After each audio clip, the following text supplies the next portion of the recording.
Si ya me vas conociendo un poquito, probablemente sabrás que todos los vídeos de este canal de Curioseando sin Censura me gusta hacerlos con una moraleja. Me gusta hacerlos para reflexionar sobre algo, para que aprendamos alguna lección. Y el vídeo de hoy, sin duda alguna, os va a dejar pensando muchísimo. Desde que yo he conocido esta historia, que por cierto quiero agradecer a una de mis curiositas sin censura, que fue la que me la sugirió, me dijo, échale un vistazo a esto, ya verás cómo te va a encantar. Y efectivamente, es una historia que tiene muchísimo trasfondo, nos va a meter en un debate, pero de los gordos. Vamos a ver, ¿tú crees que la gente tiene la capacidad de hacer que otras personas pierdan el control? ¿Dónde están los límites de un ser humano? ¿Tiene otro ser humano la capacidad de que se nos rebase el vaso de agua? ¿Qué crees? Yo he sido siempre una firme defensora de que uno tiene la culpa de lo que los demás le hacen. Quiero decir, espera, no te pongas de uñas desde el inicio. Me refiero a que tú eres la que tienes que poner el límite y tú eres la que tienes que decir,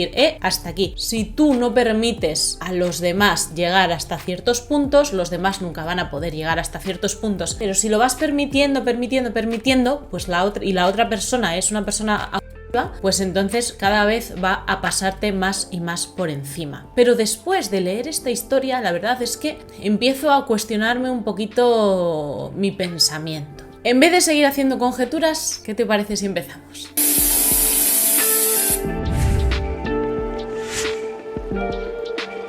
¿Qué tal, mis curiositos? Sin censura. ¿Qué fue lo que le pasó a Betty Broderick para que hoy en día ella siga despertando la lástima o la empatía, mejor dicho, de cientos de esposas que han sido víctimas de infidelidades por parte de sus maridos? Vamos a hacer una exposición de los personajes, pero de los gordos. Vamos a ver, ¿tú crees que van a estar implicados en este caso? Primero tenemos a Betty Broderick, nacida el 7 de noviembre de 1947 en Nueva York, en el seno de una familia italiana-irlandesa ultra conservadora, y ella era la tercera de 6 hermanos. Sus padres desde pequeña ya le habían ido dando forma a su hija. Le habían dicho que se tenía que casar con un hombre católico, que tenía que ser una esposa sumamente servicial, es decir, de las de Siwana, y tenía que ser madre de todos los hijos posibles, todos los que la naturaleza le permitiera tener. Manda cojones,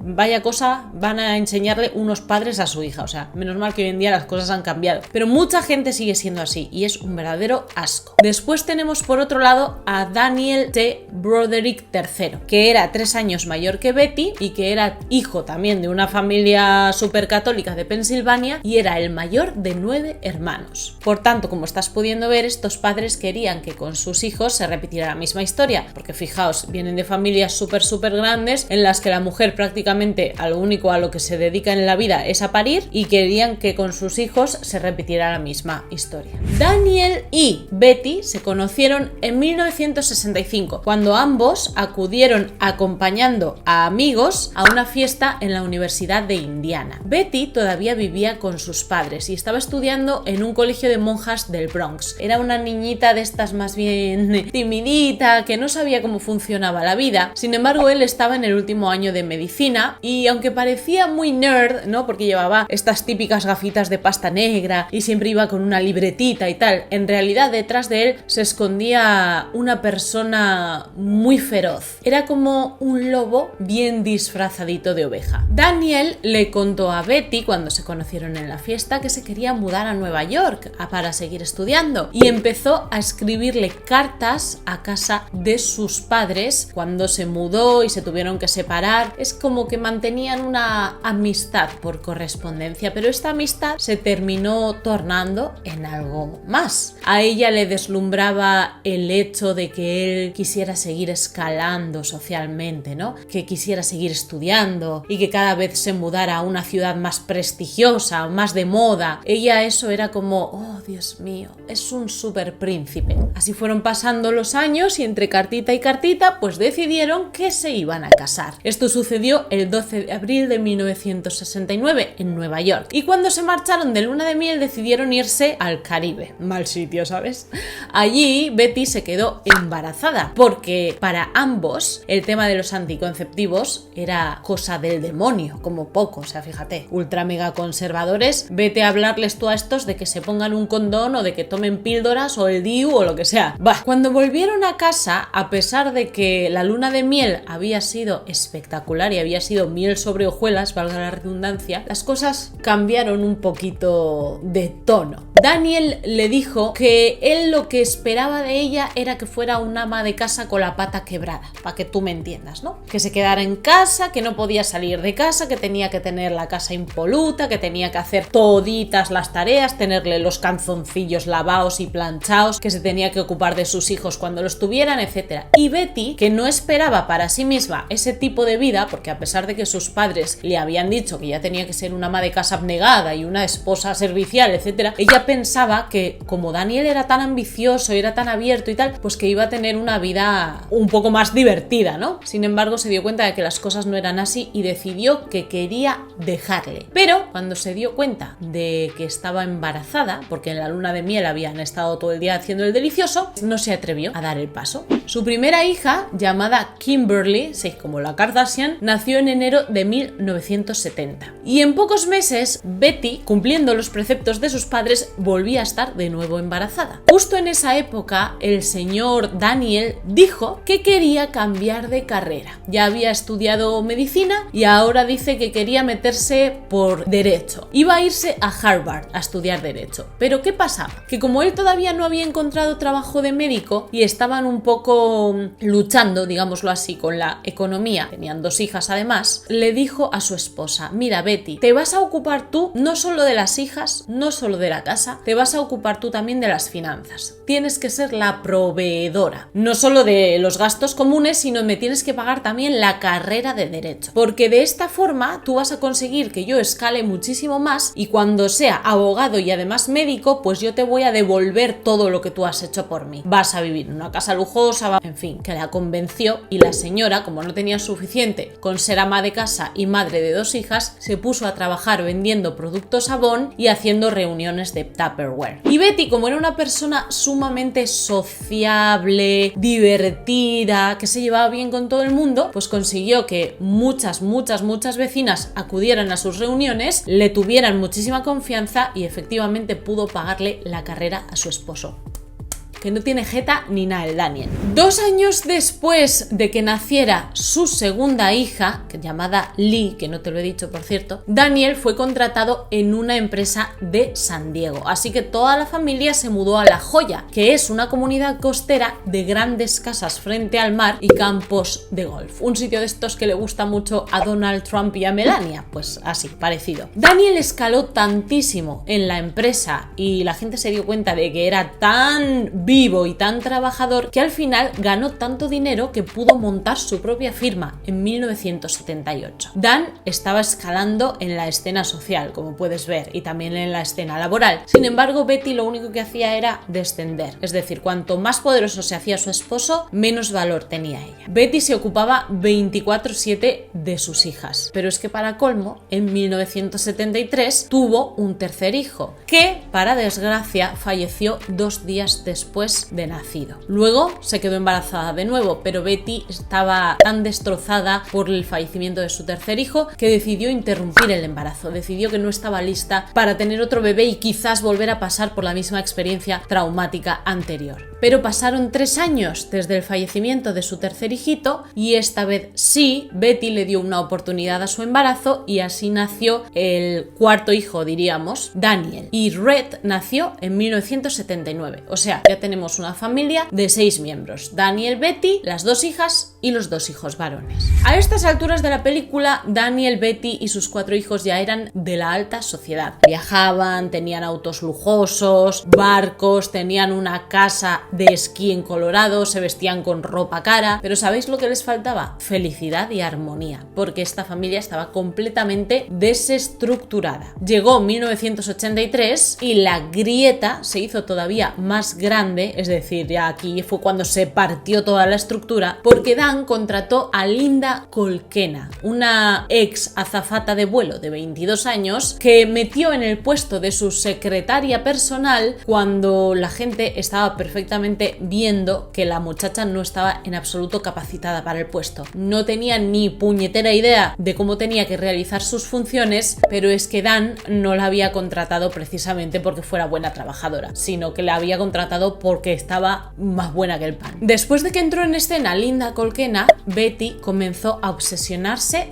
de malísima manera. Ella sabía perfectamente que había algo muy extraño sucediendo entre su esposo y esta jovencita. Ella era terriblemente dependiente de Daniel, tanto económica como psicológicamente. Era el padre de sus 4 hijos, era quien traía el dinero a casa, era quien pagaba todos los gastos y aparte era ese esposo para el que ella había perdido su propia vida por dedicarse a él. Por tanto, cuando Daniel cumplió 39 años, Betty decidió, y así mató 2 pájaros de un tiro, por cierto, que iba a ir a sorprenderlo a la oficina. Le llevó un ramo de flores y tenía la intención de invitarlo a cenar. Al entrar en la oficina se encontró con que su esposo no estaba y casualmente tampoco estaba Linda Kolkena. En su despacho se encontró una botella de champán abierta a medio consumir y encontró también un montón de restos de comida por la mesa. Así que salió y le preguntó a la recepcionista que dónde estaba su esposo. Y la recepcionista le dijo que ni Daniel ni Linda habían pasado mucho tiempo en la oficina aquel día. Simplemente habían estado allí bebiendo y comiendo y después se habían marchado y no habían vuelto. ¿Qué más pruebas necesitaba Betty a estas alturas para darse cuenta de que su esposo le estaba poniendo una cornamenta de las que no te dejan ni pasar por el marco de la puerta? Entonces Betty llegó a casa y lo que hizo fue coger toda la ropa del armario de su esposo y hizo una fogata con toda la ropa, hizo una hoguera, un buen fuego para asar chuletas. Esperó a que llegara a casa su esposo y cuando este llegó le dijo que se fuera de la casa, que sabía lo que estaba haciendo con su secretaria y que lo mandaba a tomar por saco a 3 vientos, freír espárragos a la verga directamente. Pero Dan, como estaba acostumbrado a ser él el que ordenara y mandara, le dijo a Betty que no, que la que se iba a marchar de la casa tenía que ser ella. A pesar de que aquel día, o aquella noche mejor dicho, se montó la marimorena, ellos siguieron juntos. Les daba mucha pena que la familia, que esos 4 hijos quedaran con los padres divorciados, ya sabéis que eran muy conservadores, entonces bueno, dijeron, vamos a aguantar como sea. Y Betty se pasó la mano por la cara, sabía perfectamente que su esposo se estaba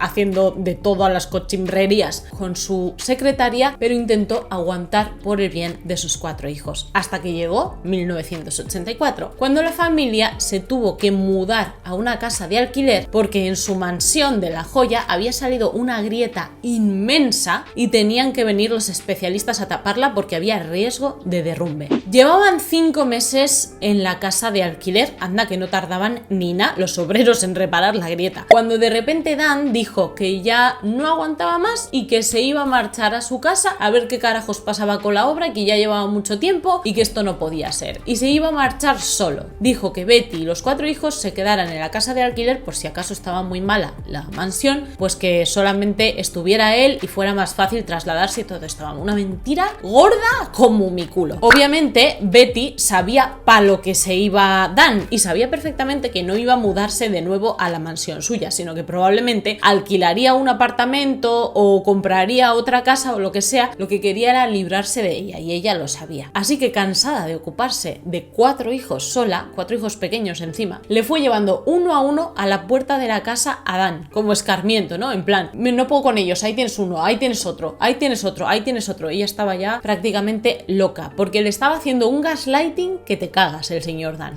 Así llegamos hasta 1985, cuando ya las cosas estaban tan jodidas que se inició el proceso de divorcio. Él usó sus contactos legales, recuerda que era abogado y tenía su propia firma, para vender todos los bienes comunes sin el consentimiento de Betty, es decir, que la iba dejando poquito a poco sin nada. Ella, con el cabreo que tenía encima, vandalizó la casa de alquiler, rompió los vidrios, hizo grafitis en las paredes, tiró tartas encima de la cama. Esto no se hace, Betty, las tartas se comen, con lo ricas y lo caras que están, ¿para qué las vas a tirar en la cama? Además, como no tenía suficiente con esto, también estrelló su auto contra la nueva mansión de Daniel. Esto era una guerra completamente abierta y no fría, precisamente, era una guerra bien caliente. Dan seguía usando todas las tretas que su posición de abogado le permitía usar. Hizo que la multaran por cantidades millonarias, por todos estos actos vandálicos que te he contado y por haber estrellado el auto también. Estuvo presa, pasó varios días en el psiquiátrico, los abogados de él la amenazaban todo el santo día, la llamaban por teléfono para decirle cosas, le mandaban citaciones, en fin, la tenían completamente acorralada. Ella cada vez se sentía más humillada y también más vengativa. En su interior estaba creciendo un odio tan fuerte que llegó a un punto en el que era capaz de hacer cualquier cosa, pero cuando digo cualquier cosa, es cualquier cosa. Daniel tenía tantísimo poder en el mundillo de la abogacía que terminó logrando que Betty se quedara sin su abogado defensor. El divorcio al final se terminó haciendo efectivo en 1989, hubo una cruenta y sangrienta batalla durante 4 años, pero incluso cuando terminó el divorcio las cosas no estaban para nada bien, porque ni Betty estaba dispuesta a olvidarse de Daniel, ni Daniel estaba dispuesto a dejar en paz a Betty. Betty tenía varias órdenes de alejamiento contra él. Él había logrado quedarse con la custodia de los 4 hijos. Utilizó eso que hizo ella de ir dejándole uno a uno a los hijos en la puerta porque ya estaba desquiciada y desesperada y dijo, bueno, miren, es que a ella no le interesa tener a los hijos, me los ha traído como si fueran, no sé, una caja de paquetería, me los ha ido dejando en la puerta, entonces yo me tengo que quedar con la custodia de ellos. Y al final consiguió dejarla sin ningún derecho de visita. Betty iba a la puerta de la mansión de Daniel,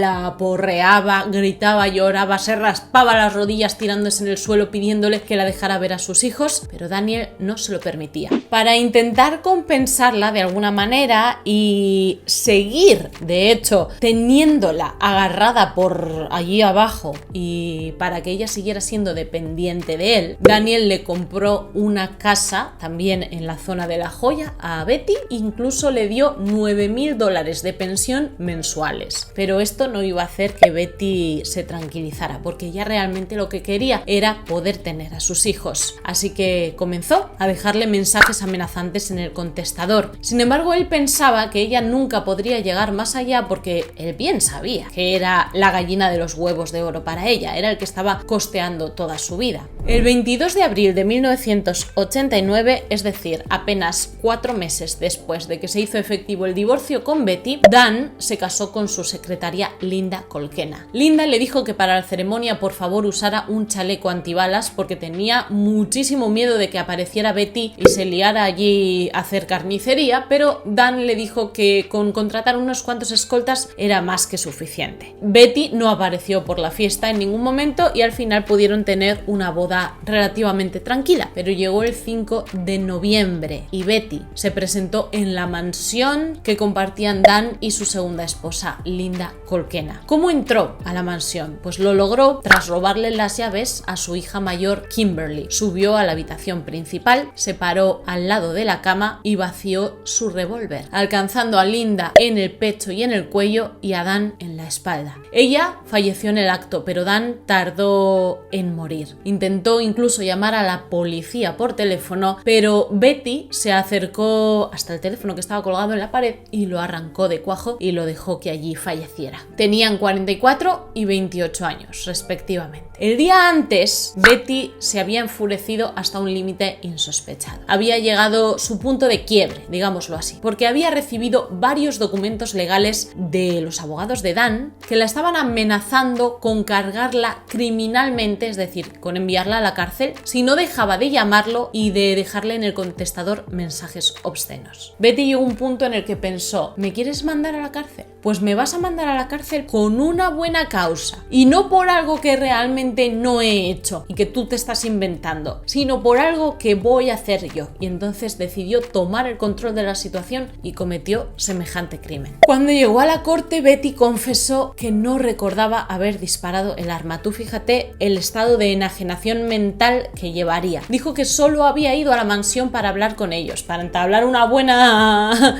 discusión probablemente, pero en ningún momento con la intención de matarlos.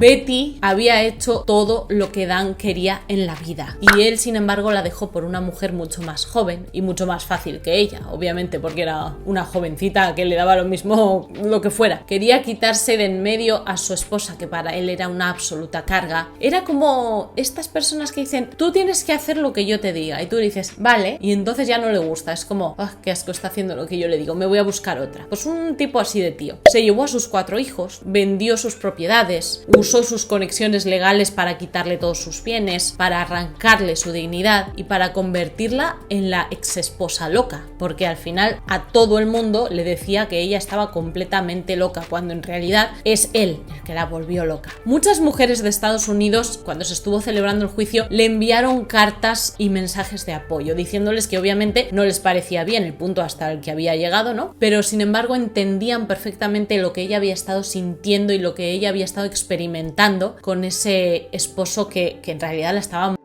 psicológicamente y no solo engañándola. ¿Cómo sucedieron los momentos después a cuando Betty cometió el crimen? Pues ella llamó a su hija Lee y después se entregó a la policía. Red, el hijo menor de todos, el de 10 años, ya le había advertido a su papá de que su mamá tenía un arma, y esa mañana cuando la policía llegó a casa, pues el niño sabía que efectivamente su mamá se había metido en problemas. Los hijos, cuando se hicieron mayores, incluso llegaron a conceder una entrevista a Oprah Winfrey en 1992, y Oprah tituló el programa como el divorcio más sucio de América. En la entrevista, los chicos contaron cómo ellos le habían pedido encarecidamente a su padre que por favor querían ver a su mamá, que querían irse a vivir con su mamá, porque sabían bien que ella se estaba volviendo completamente loca por no tener a sus hijos con ella, y sabían que iba a llegar a un punto en el que podría cometer cualquier tipo de locura si no podía tener a sus hijos. Fíjate qué bien la conocían los muchachitos. Desde que la arrestaron el 5 de noviembre de 1989, Betty ha estado tras las rejas. Su defensa intentó alegar que ella había sido ultrajada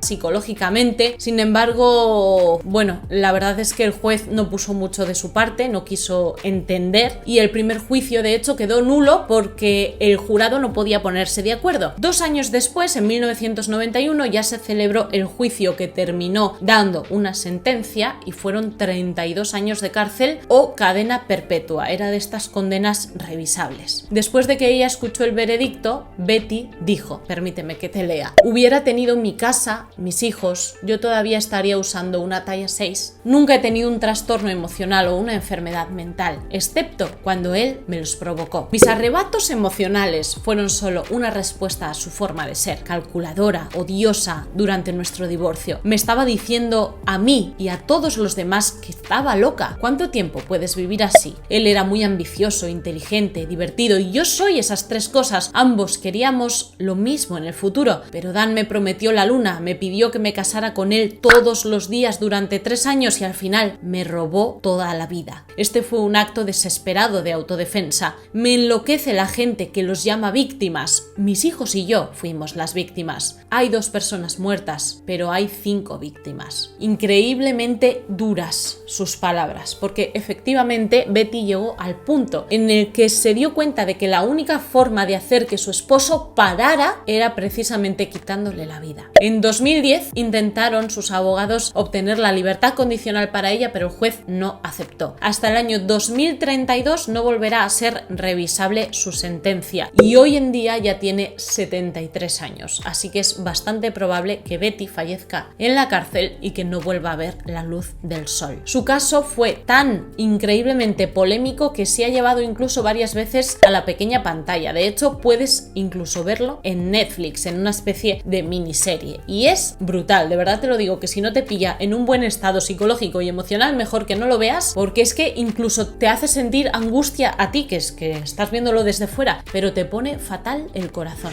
Después de escuchar el caso de Betty Broderick, cuéntame en los comentarios, curiosita, vamos a iniciar el debate. ¿Crees que efectivamente una persona puede tener la capacidad de hacer que tú te vuelvas loca, que llegues al límite y llegues a cometer un acto tan desesperado como el que cometió Betty? ¿O crees que eso solo puede pasar cuando se encuentran una persona terriblemente manipuladora y una persona terriblemente débil a la manipulación. Espero que te haya encantado este caso y si estás deseando ver el próximo, no te olvides de activar la campanita de notificaciones y suscribirte, que estamos a punto, por cierto, de llegar a los 100.000 curiositos sin censura. Yo te mando un suculento besote, donde más te guste, para que pienses mucho en mí. Hasta el próximo día. ¡Mua! ¡Chao!